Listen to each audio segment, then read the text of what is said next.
இந்த காலம் இப்போ இருக்கிற நேரம் வந்து இந்த நேரம் தான் விஜய்க்கு வசதியை தவிர இவர் 77 பண்ணியிருந்தார், எம்ஜிஆர் மாதிரி பண்ணியிருந்தால் வந்திருக்க முடியாது, வர முடியாது. ஆனால் 26 இருக்கிற நிலைமை இடமே எல்லாமே காலியாக இருக்குது, எல்லாமே மோசடியாக இருக்குது, ஒன்றுமே யோக்கியதை கிடையாது. அதனால தானே ஸ்டாலின் பறந்து அவருக்கு பணம் தரோம் இவருக்கு பணம் தரேன் 5 லட்சம் 10 லட்சம் ரூபா கடனை வச்சுக்கிட்டு ஒரு பாட்டுக்கு பணத்தை கொடுக்குறாரு. யார் விட்டு பணம்? இது விஜய் பேரில் ஏற்பட்ட பயம்தான் இவ்வளோ பேரும் மாறி ஏதாச்சும் சொல்லிக்கிட்டே இருக்கிறாங்களே தவிர விஜய்னுடைய ஸ்ட்ரென்த்து தான் அவங்கள பேச வைக்கிறதே தவிர இல்லை ஸ்ட்ரென்த் இல்லை அவர் வேலை பயம் இல்லைன்னா அவரை பற்றி பேச பேரை கூட சொல்ல மாட்டாங்க. அதான் பாலிடிக்ஸ். இந்த ஜென்ரேஷனில் இளைஞர்கள் விஜயை விரும்புகிறாங்க. எல்லா ஊருக்கும் நான் கிராமங்கள்லாம் பார்க்குறேன். சினிமேட்டிக்காக விரும்புகிறாங்க. அரசியல் ஏன் விரும்புகிறவன் வந்து அவன் ஓட்டு போய் வாங்க மாட்டான்னு என்ன இருக்கு? நாடோடிகள் கூத்தாடிகள் இதெல்லாம் அண்ணாவுக்கே சொன்னது தானே. எப்போ ஆரம்பம் வருதோ அப்போ என்னென்ன குறைகள் சொல்ல முடியுமோ சொல்லுவாங்க. அது உங்களையும் சொல்லுவாங்க, என்னையும் சொல்லுவாங்க, யாரையும் சொல்லுவாங்க.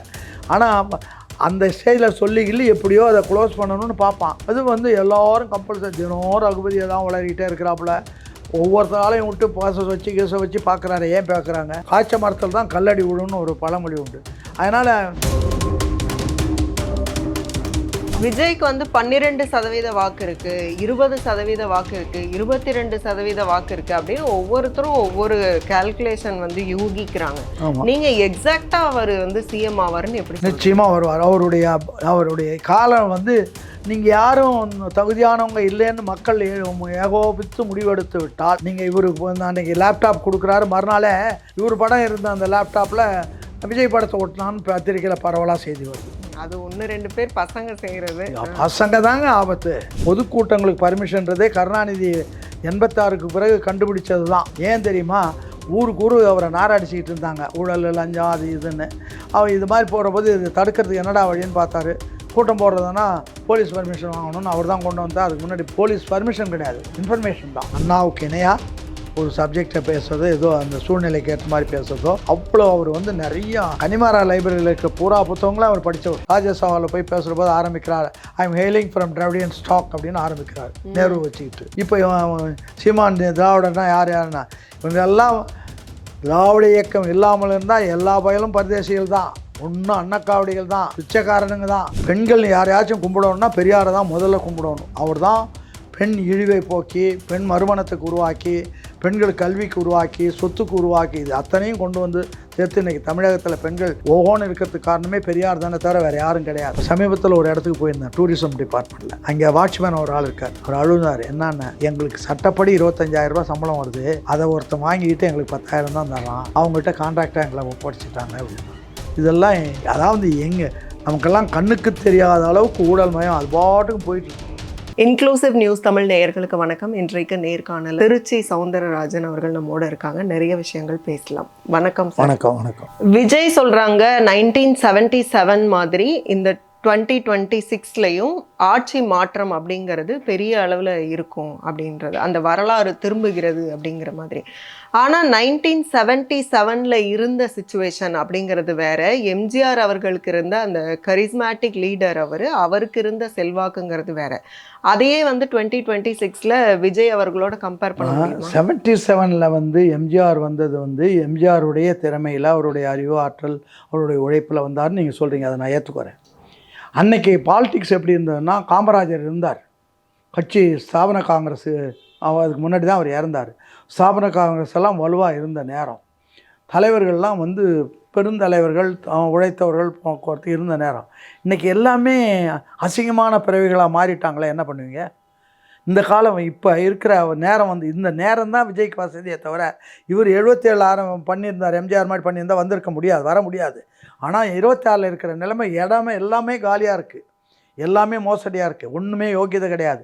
அதனால தானே ஸ்டாலின் பறந்து அவருக்கு பணம் தரோம் இவருக்கு பணம் தரேன் 5 லட்சம் 10 லட்சம் ரூபா கடனை வச்சுக்கிட்டு ஒரு பாட்டுக்கு பணத்தை கொடுக்குறாரு. யார் விட்டு பணம்? இது 10 லட்சத்துக்கு ஒரு வருஷத்துக்கு வட்டியே 80,000 கோடி வருதுன்றானுங்க.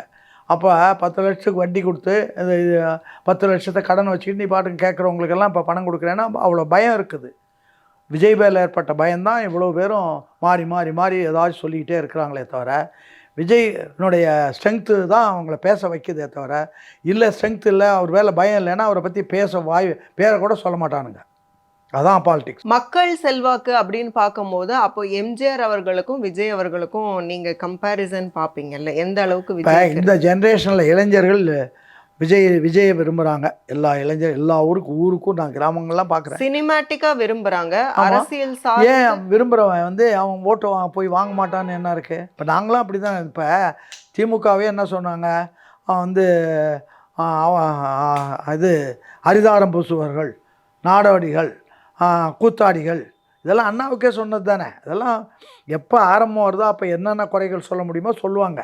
அது உங்களையும் சொல்லுவாங்க, என்னையும் சொல்லுவாங்க, யாரையும் சொல்லுவாங்க. ஆனால் அந்த ஸ்டேஜில் சொல்லிக்கிள்ளி எப்படியோ அதை க்ளோஸ் பண்ணணும்னு பார்ப்பான். அது வந்து எல்லோரும் கம்பல்சரி தினம் ரகுபதியை தான் வளரிக்கிட்டே இருக்கிறாப்புல. ஒவ்வொருத்தராலையும் விட்டு கேச வச்சு பார்க்குறாரு. ஏன் பார்க்குறாங்க இவ்வளோ பேர்? அதாவது காய்ச்ச மரத்தில் தான் கல்லடி விடுன்னு ஒரு பழமொழி உண்டு. அதனால் பார்க்குறான், பயப்படுறான். அதனால் அவனை விட்டு பேசுகிறான், இவனை விட்டு பேசுகிறான், ஒவ்வொருத்தரும் மாறி மாறி பேசுகிறாங்களே.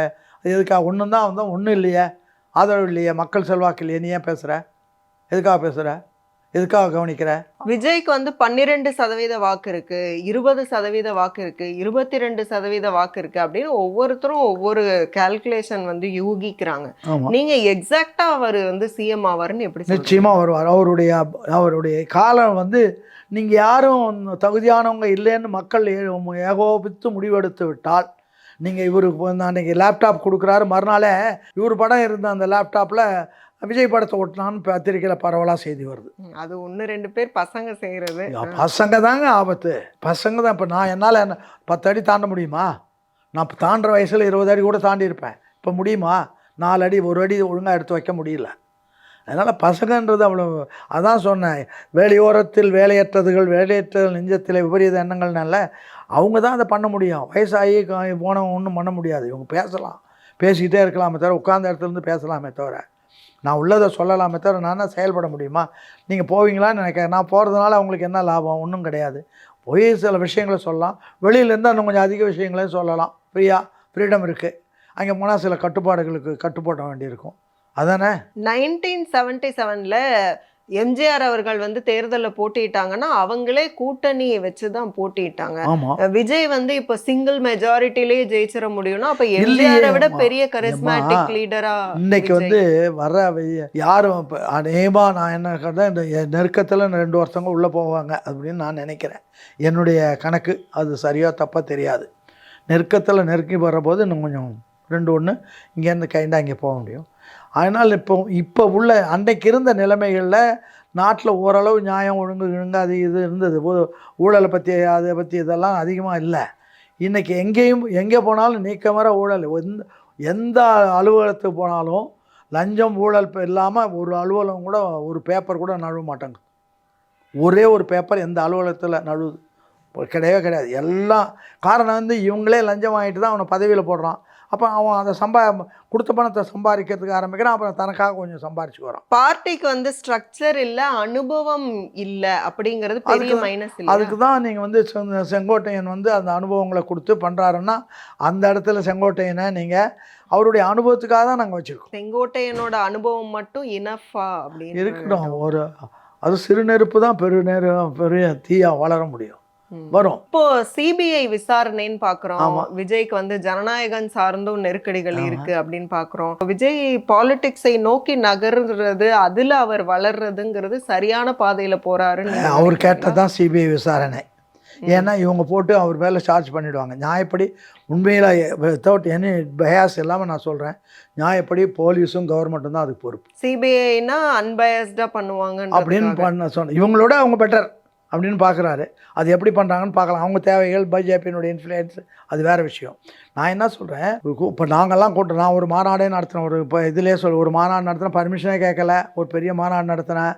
அந்த போலீஸ் ஒரு 2 வேன் போலீஸ் வந்தாங்க. நீங்கள் பர்மிஷன் வாங்கலை சார்னார. நான் பர்மிஷன் வாங்குறது என் வேலை இல்லை, இன்ஃபர்மேஷன் கொடுத்தேன், நீங்கள் ஒன்றும் பதில் சொல்லலை, மௌனம் சம்மதத்துக்கு அறிகுறின்னு நான் நடத்துகிறேன் அப்படின்னேன். இல்லை சார், எஸ்பி பேச சொல்கிறாரு. நான் எஸ்பிகிட்ட பேசுறதுக்கு இன்றைக்கி டைம் இல்லை, நாளை காலையில் நான் இந்த மாநாடு இன்றைக்கி முடிய போகுது, நாளை காலையில் நான் பேசுகிறேன்னு சொல்லுங்கள், போங்கன்னு சொல்லிட்டு அனுப்பிவிட்டோம். மாநாடு பொதுக்கூட்டங்களுக்கு பர்மிஷன்றதே கருணாநிதி 86க்கு பிறகு கண்டுபிடிச்சது தான். ஏன் தெரியுமா? ஊருக்கு அவரை நாராடிச்சிக்கிட்டு இருந்தாங்க, ஊழல் லஞ்சம் அது இதுன்னு. அவர் இது மாதிரி போகிற போது இது தடுக்கிறதுக்கு என்னடா வழின்னு பார்த்தாரு. கூட்டம் போடுறதுன்னா போலீஸ் பர்மிஷன் வாங்கணும்னு அவர் தான் கொண்டு வந்தால். அதுக்கு முன்னாடி போலீஸ் பர்மிஷன் கிடையாது, இன்ஃபர்மேஷன் தான். ஒரு தகவலை சொல்லிட்டோன்னா, இப்போ கோயிலில் திருவிழா நடக்குது, ஒரு போலீஸ் வந்து நிற்குதுன்னா ஒரு இன்ஃபர்மேஷன் கொடுத்துரும், அவ்வளோதான். அதே தான் எங்களுக்கும். அதை மாற்றினவர் இவர். ஏன்னா கூட்டங்கள் நடக்கக்கூடாது, போகக்கூடாதுன்னு. அண்ணா அதுக்கு முரண்பட்டவர். அண்ணா வந்து வந்த உடனே என்ன பண்ணார், இந்த சென்னையில் 100 டிவிஷன்லேயும் 2 இடம் பொதுக்கூட்டம் நடத்துறதுக்காக ஒதுக்குங்கனார். இதில் மெரினா கடற்கரையில் சீரணி அரங்கத்தை அவரே நின்று கட்டினார் பெரிய கூட்டங்கள் நடத்துறதுக்கு. ஆனால் இவர் வந்து எல்லாத்தையும் க்ளோஸ் பண்ணாரே, பேசக்கூடாது, சொன்னால் நம்மளை வந்து நார் அடிச்சிடுவானுங்க அப்படின்றது தானே பண்ணாரு. விஜய் வந்து மிக குறைவாக பேசுறார், மிக மிக குறைவாக பேசுறார் அப்படின்னுலாம் விமர்சனங்கள் அவர் மீது வைக்கப்படுது. ஆனா எம்ஜிஆர் அவர்கள் காலத்துல நீங்க பார்த்திருக்கீங்க, எம்ஜிஆர் அவர்கள்லாம் வந்து கூட்டம் போட்டாங்க. ஜெயலலிதா ஆரம்ப காலத்துல எழுத்தாளர் சோலைன்னு இருந்தார். அவர் எழுதி கொடுத்து அந்த அம்மா படிப்பாங்க. அவரை எம்ஜிஆர் வந்து அவங்க அந்த அம்மாவுக்கு கூடயே இருக்க சொல்லிட்டு எது வேணுமோ எழுதி கொடுத்து அவங்கள ட்ரைனிங் பேச்சு பயிற்சி. அதுக்கு பிறகு அந்த அம்மாவே ஸ்பான்டேனியஸாக பேச ஆரம்பிச்சிட்டாங்க இல்லைங்களா. முதல்ல அந்த கலை, அதுவும் ஒரு கலை தானே. நீங்கள் அவருக்கும் போக போக அவராகவே பேசுகிற அளவுக்கு அனுபவம் வந்துடும். அது வந்துடும். அது தவிர நீங்கள் ஒரு அட்மினிஸ்ட்ரேஷனில் சினிமாவில் நான் பார்த்த வரைக்குமே சொல்கிறேன், எந்த துறையிலும் இல்லாத சினிமா துறையில் ஒரு பெரிய விஷயம் என்னன்னா, ஆயிரக்கணக்கான பிரச்சனைகளை ஃபேஸ் பண்ணால் தான் அந்த படம் ஒழுங்காக கொண்டு வர முடியும். இந்த பெரிய எம்ஜிஆர் படம், சிவாஜி படம், இது மாதிரி படங்கள்லாம் இருக்குது பாருங்கள். அதில் பிரச்சனைகள், ஆயிரக்கணக்கான பிரச்சனைகள் இருக்குது. அது அவ்வளோ ஒரு படத்தை எடுத்து நிறைவு பண்ணால், அந்த போன பேட்டியில் நான் சொன்னேன், அவ்வளோ அனுபவங்கள் அதில் கிடைக்கும். அந்த அனுபவங்கள் இதில் அப்ளை பண்ண நம்ம ஒரு பாடம். நான் வந்து சோஷியாலஜி படித்தேன், ஆனால் வந்து நான் இது டெக்னாலஜி. பிரச்சனைகள் தான், ஆனால் இது வேறு வடிவம். ஆமாம், அவ்வளோதானே.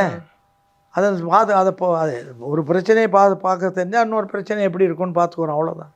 அது ஒன்றும் இல்லை. அது ஒன்றும் விஜய்க்கு வந்து சரியாக வந்துடும். இப்போ இருக்கிற நிலைமை என்னென்னா, இங்கே இருக்கிற அவர் கூட இருக்கிறவங்க கொஞ்சம் ஒழுங்காக இருக்கணும். கூட இருக்கிறவங்களுக்கு நானே சொல்கிறேன், அவங்க வந்து விஜயை வந்து இரும்பு கதவுக்குள்ளே உள்ளே வச்சுக்கிட்டு இருக்கக்கூடாது, வெளியில் விடணும். எம்ஜிஆர் எல்லாம் வெளியில் முதல் டே 1லேருந்து வெளியில் வந்து தொண்டர்களை பார்த்தாரு, எல்லாரையும் பார்த்தாரு. 2வது வந்து வர்றவங்களெல்லாம் சேர்த்துக்கிட்டார் அவர், யாரையும் நீக்கலை. அதுக்கு பிறகு வளர்ந்து வந்து எல்லாம் எஸ்டாப்ளிஷ் பண்ண ஒருபாடு எது தவறான சக்தி இருந்தோ அதை வெளியில் அனுப்பிட்டு போகிறோம். வரக்குள்ளேயே நீ வராத அப்படின்னு சொல்கிறது, இதெல்லாம் இவங்க இடையில் இருக்க இவங்களுடைய பலகீனம். அவங்க வந்துட்டால் நம்மளுக்கு மேலே போயிடுவாங்களே அப்படின்ற பலம் எல்லாம் இருக்குது. கூட ஒரு 4-5 பேர் இருக்காங்க, இவங்களுக்குள்ள பலகீனம் உள்ளே போகிறதுக்கு தடுக்கிறாங்க. அது இன்னும் கொஞ்சம் நாள் போனால் அது எப்படி இருந்தாலும் அதெல்லாம் மீறிட்டு வந்துடும். எவ்வளோ ரொம்ப நாளைக்கு அதை மூடி வச்சிருக்க முடியாது. அண்ணா அவர்கள் பேசும்போது வந்து சொற்பொழிவு சார்ந்து, எனக்கு தெரிஞ்சே வந்து அண்ணாவுடைய சொற்பொழிவு அப்படின்னா கேட்கறதுக்கு ரொம்ப இனிமையானது. மக்கள் வந்து அவரோட பேச்சை கேட்கவே வந்து நிறைய பேர் கூடுவாங்க அப்படிங்கிற மாதிரி. ஸோ அண்ணா அவர்களோ இல்லை வந்து எம்ஜிஆர் அவர்களோ எவ்வளோ நேரம் பேசுவாங்க. ஏன்னா விஜய் அவர்கள் மேல அண்ணாவுக்கு இணையா பேச்சுல தமிழ்நாட்டில் இன்றளவும் எவனும் கிடையாது. இன்றளவும் முதல்லையும் சரி, அண்ணாவுக்கு இணையா ஒரு சப்ஜெக்டை பேசுகிறதோ, ஏதோ அந்த சூழ்நிலைக்கு ஏற்ற மாதிரி பேசுகிறதோ, அவ்வளோ அவர் வந்து நிறையா கனிமாரா லைப்ரரியில் இருக்கிற பூரா புத்தகங்களும் அவர் படித்தவர். இலக்கியங்கள், போக்குவரத்து எல்லாத்தையுமே படித்து எல்லாத்தையும் தேர்ந்து தன்னை தயார்படுத்தி, மரணம் நான் ஒரு 2 மணி நேரத்தில் சாக போகிறோன்னா அப்போயும் ஒரு புத்தகம் படிச்சுட்டு இருந்தவர் அவர். அதனால் வந்து அவருக்கு இணையாவோ அவருக்கு இதோட அதை எப்படி ப்ரெசென்ட் பண்ணுறதுன்றதுலையோ, இங்கேருந்து டெல்லிக்கு போகிறார், தனி மனிதனாக ராஜ்யசபாவுக்கு போகிறாரு. ராஜ்யசபாவில் போய் பேசுகிற போது ஆரம்பிக்கிறார், I am hailing from Dravidian stock அப்படின்னு ஆரம்பிக்கிறார், நேரு வச்சுக்கிட்டு. இப்போ சீமான் திராவிடன்னா யாருன்னா, இவங்கெல்லாம் திராவிட இயக்கம் இல்லாமல் இருந்தால் எல்லா பயலும் பரதேசிகள் தான், ஒன்றும் அன்னக்காவடிகள் தான், பிச்சைக்காரனுங்க தான். அந்த இயக்கம் வந்ததுனால தான் உங்களுக்கு கல்வி அறிவு மற்றது போக்குவரத்தெல்லாம் வந்து நம்ம வளர்ந்து இன்றைக்கி பெண்களோ ஆண்களோ எல்லாம் வளர்ந்து வந்தது அந்த அறிவு அந்த அறிவு கொடுக்கறதுக்கு வழி வகுத்து தந்தவர்கள் பெரியார், அண்ணா மாதிரி இருக்கிறவங்க தான். அதை இல்லாமல் இருந்திருந்தால் எங்களுக்கு இயற்கையிலே 300 ஏக்கர் நிலம் உண்டு. என்ன பண்ணுவான் எங்கள் அப்பா, மிஞ்சி போனால் நீ ஒரு 100 ஆடு மேய்டா, இல்லை 100 கழுதை மேய், இல்லை 100 பன்னி மேய்டான்னு விட்டுருப்பாங்க. வேறு ஒன்றும் பண்ண முடியாது. அன்றைக்கி எழுத்தறிவே கிடையாது. அதை கொண்டு வந்து படின்னு சொல்லி மக்களை பெண்களுக்காக இன்னொரு விஷயமும் நான் சொல்கிறேன், நீங்கள் உங்கள்கிட்டயே சொல்கிறேன், பெண்கள் யாரையாச்சும் கும்பிடணுன்னா பெரியாரை தான் முதல்ல கும்பிடணும். அவர் தான் பெண் இழிவை போக்கி, பெண் மறுமணத்துக்கு உருவாக்கி, பெண்கள் கல்விக்கு உருவாக்கி, சொத்துக்கு உருவாக்கி, இது அத்தனையும் கொண்டு வந்து சேர்த்து இன்றைக்கி தமிழகத்தில் பெண்கள் ஓஹோன்னு இருக்கிறதுக்கு காரணமே பெரியார் தானே தவிர வேறு யாரும் கிடையாது. அவர் இல்லாமல் பெண் ஏன் அடிமையானாலும் ஒரு புத்தகமே எழுதியிருக்கார். அதனால் அதெல்லாம் வந்து திராவிட இயக்கம் கொடுத்ததுனால தான் எல்லோரும் பேசுகிறோம். அத்தனை பேரும் பேச்சுக்கு அண்ணா படிக்கிறதுக்கு ஆதாரமாக இருந்தது பெரியாரும் அண்ணா மற்றவங்க தான். ஆனால் இன்னைக்கு அரசியல் களம் அப்படிங்கிறது பெரியார் ஆதரவு அப்படின்னா தீகா, பெரியார் எதிர்ப்புங்கும் போது நிறைய பேர் எதிர்க்க தான் செய்யறாங்க. நிறைய பேர் எதிர்க்கிற மாதிரி தெரியுது தவிர பெரியாருடைய அந்த உழைப்பு இல்லாமல் இருந்திருந்தால் எவனுமே வெளியில் வந்திருக்க முடியாது. ஒன்று. ரெண்டாவது, இப்போ வந்து ஏறக்குறைய வந்து 69க்கு பிறகு மெல்ல மெல்ல மெல்ல அண்ணா மறைக்கப்பட்டார். பெரியாரும் அண்ணாவும் வந்து எப்பயாச்சும் உங்களுக்கு ஆபத்து வர்றபோது பெரியார் அண்ணாவை சொல்லுவாங்களே தவிர பாக்கி நேரங்களில் இவங்க சொல்கிறதில்ல. காரணம் வந்து இவங்களுடைய பலகீனம். திமுகவில் அண்ணாவுக்கு அடுத்த ரேங்கில் 100-150 பேர் இருந்தாங்க. அதில் ஒரு 60ஆம் ரேங்க் 70ஆம் ரேங்கில் இருந்தவர் தான் கருணாநிதி. அதனால் எல்லாரையும் ஆட்சி அதிகாரத்தில் சூழ்நிலை காரணமாக இவர்கிட்ட மாட்டிக்கிட்டதுனால 69 அதை வச்சு எல்லாரையும் ஒரு ஆளாக க்ளோஸ் பண்ணிட்டார். அந்த திமுகவில் இன்றைக்கி யார் இருக்கிறா? திமுகவில் ஆரம்ப காலத்தில் பார்த்தா 30 பத்திரிக்கை இருக்கும், 30ம் விற்கும். இன்றைக்கி அதெல்லாம் ஒன்றும் கிடையாது, அதெல்லாம் கிடையாது. இப்போ அதிகாரம், ஆட்சி, லஞ்சம், ஊழல், எது இப்போ பார்த்திங்கன்னா இந்த தொழிலாளர்கள் போராட்டம் நடக்குதுல்ல, யார் தூய்மை பணியாளர்கள், அவங்க இல்லைன்னா நம்ம என்ன ஆகுன்றது வேறு. ஆனால் அவங்களுடைய இதை வந்து என்ன பண்ணுறாங்க, நான் ஸ்டாலினுக்கு வேண்டியவன் அல்லது நேருவுக்கு வேண்டியவன்னா எனக்கு எதாவது உழைப்பு கொடுன்னா, சரி இந்த தூய்மை பணியாளர்களுக்கு பூரா நீ கான்ட்ராக்ட் எடுத்துக்கோ, அவங்க சம்பளம் பூரா அவங்ககிட்ட கொடுத்தோம், நீ என்ன கொடுக்கணுமோ கொடுத்து அதை மேனேஜ் பண்ணணும். இப்போ சமீபத்தில் ஒரு இடத்துக்கு போயிருந்தேன், டூரிசம் டிபார்ட்மெண்ட்டில். அங்கே வாட்ச்மேன் ஒரு ஆள் இருக்கார். அவர் அழுந்தார். என்னென்ன, எங்களுக்கு சட்டப்படி 25,000 சம்பளம் வருது, அதை ஒருத்தன் வாங்கிக்கிட்டு எங்களுக்கு 10,000 தான் தரான், அவங்ககிட்ட கான்ட்ராக்டாக எங்களை ஒப்படைச்சிட்டாங்க அப்படின்றான். இதெல்லாம் அதாவது நமக்கெல்லாம் கண்ணுக்கு தெரியாத அளவுக்கு ஊழல் மயம் அது பாட்டுக்கும் போயிட்டுருக்கு, தெரியுதா? இல்லை, எதுக்காக நீ வந்து அவனுக்கு சம்பளம் கொடுக்க வேண்டியது அவங்ககிட்ட கொடுக்காம நீ எதுக்கு இடையில ஏன் ஆள் வைக்கிற? அவன் உங்கள்கிட்டையும் வேலை செய்ய போகிறான், அவங்ககிட்டையும் வேலை செய்ய போகிறான், வேலை வாங்க வேண்டியது தானே. அதை விட்டு எதுக்காக இன்னொருத்தன் இடையில ஒருத்தன் வச்சு அவனை 25,000 சம்பளத்தில் 15,000 எடுத்துக்கிட்டு 10,000 கொடுக்குறான், வேறு வழி இல்லாமல் அதை வாங்கிட்டு இருக்கிறான். நேரடியாக ஒரு ஆள் என்கிட்ட ஸ்டேட்மெண்ட்டே இருக்குது, வாங்கி வச்சுருக்கேன். அது ஒவ்வொரு டிபார்ட்மெண்ட்டில், டூரிசம் டிபார்ட்மெண்ட்டில் அது நடக்குது. நான் ஒரு ஊருக்கு போயிருந்தேன், அந்த டூரிசத்தில் இந்த வாட்ச்மேன் சொன்னால், ஐயா இது மாதிரி நடக்குது ஐயா, எங்களுக்கு 10,000 தான் தராங்க, வேறு இன்னும் எதாவது சொன்னால் வெளியில் போடான்றானுங்க, ஆள் வச்சுட்டு அடிக்கிறானுங்க அப்படின்றதெல்லாம். அப்போ என்ன நடக்குது நாட்டில்? எங்கே நியாயம் இருக்குது? ஏதோ மேலே விழித்து கொண்டவரெல்லாம் பிழைத்து கொண்டாருன்ற மாதிரி கொஞ்சம் மேலே வந்தவங்க தப்பிச்சுக்கிட்டோமே தவிர கீழே அடித்தள தருதுகள் என்ன இருக்குதுன்னு நினைக்கிறீங்க? ஒன்றும் கிடையாது. ஒரு சின்ன கையெழுத்து வேணும்னா விஓவிட்ட 2,000-3,000 பணம் கொடுத்தா தான் போடுறேன்னுவான். அப்படி அதுக்கு முன்னாடி காரணம் மணிகார் இருந்தாங்க. இப்போவுமே வந்து விஜய் கட்சியில் ஒரு பதவியை வாங்கணும் அப்படின்னா 10 லட்சம். அதுதான் நான் சொல்கிறேன். அது அவங்கள ஒழிக்கணும் அல்லது அவங்க திருந்தணும், 2 தான் நான் அது சொல்ல வரணும்னு நினச்சா நீங்கள் ஆரம்பிச்சிட்டீங்க. அதில் வந்து இருக்குது, நடக்குது, விஜய் கட்சியில் நடக்குது. இன்னும் அவருடைய பார்வைக்கு போச்சா இல்லையா? போனாலும் கூட திடீர்னு ஒருத்தரை வந்து நம்ம வெளியில் அனுப்ப முடியாது. அவங்கள உள்ளேயே போட்டு நசுக்கணுமே தவிர வெளியில் அனுப்புனா அவன் வேறு பிரச்சனை, அவன் சொல்கிறதெல்லாம் உண்மை அங்கே நடக்கு, அவன் பொய்யெல்லாம் அள்ளி விடுவான், அதெல்லாம் உண்மைன்னு மக்கள் நம்புவோம், அதுக்கு ஒரு பதில் சொல்லிகிட்டு இருக்கணும். அதனால் யாரையுமே கட்சி அரசியல் நடத்துகிறவங்க பெரிய தப்பு என்னென்னா, யாரையும் வெளியில் அனுப்பக்கூடாது. உள்ளே வச்சு அவங்கள சரியாக நல்ல ஆளாக திருத்தணும் அல்லது வச்சுருக்கணும். அவங்களுக்கு எந்த தகுதி உண்டோ அந்த தகுதியில் வைக்கணுமே தவிர, அண்ணா எழுதுகிற போது சொல்லுவார், நான் 10-11 வேண்டும் என்று விரும்புவேனே தவிர 10-9 விரும்ப மாட்டேன்னா. அவருக்கு NV நடராஜன் கையில் வச்சுருந்தார். அவர் என்ன நினைக்கிறோ அதை செய்வார். ஒரு பெரிய தலைவரில் ஒருத்தர். ஒரு ஊரில் தகராறு, ஈரோட்டில் ஒரு தகராறு, கட்சிக்காரங்களோன்னு வச்சு இவர் அனுப்புனார்னா அவங்கள சமாதானம் பண்ணி கரெக்ட் பண்ணி வரணுமே தவிர அவங்க பேரில் ஒரு நடவடிக்கை எடுத்துகிட்டு வரக்கூடாது. இவருக்கு கட்சிக்காரன் அவன் எதை எதிர்பார்த்து வந்தான்? கட்சியை எதிர்பார்த்து சம்பளமாக கொடுக்குறோம்? ஒன்றும் கிடையாது. அதனால் அவன் கட்சியை எதிர்பார்த்து வரவனை எப்படியோ அவனுக்கு சில நிலை குறைகள் இருக்கலாம், வருத்தம் இருக்கலாம், அதை தீர்த்து வச்சுட்டு வரணுமே தவிர எடுத்ததும் இப்போ பழனிசாமி நீக்கி வச்சுட்டு இதுவே பழனிசாமிக்கு அழிவு தான். கட்சி நடத்த தெரியலன்னு சொல்லுவேன்.